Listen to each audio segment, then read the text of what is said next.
At last, you decided to delete this life energy sucking game and you don't know how?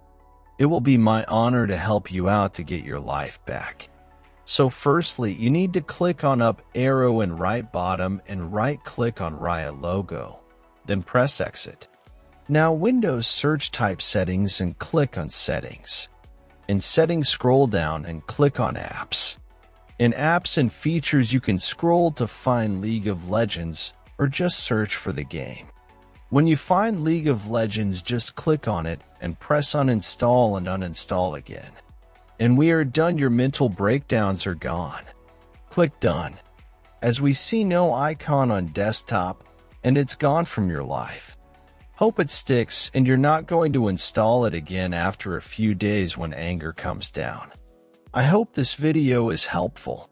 If it was, give it thumbs up and consider helping me reach 1,000 subscribers so I can make more tutorials. Thanks for watching.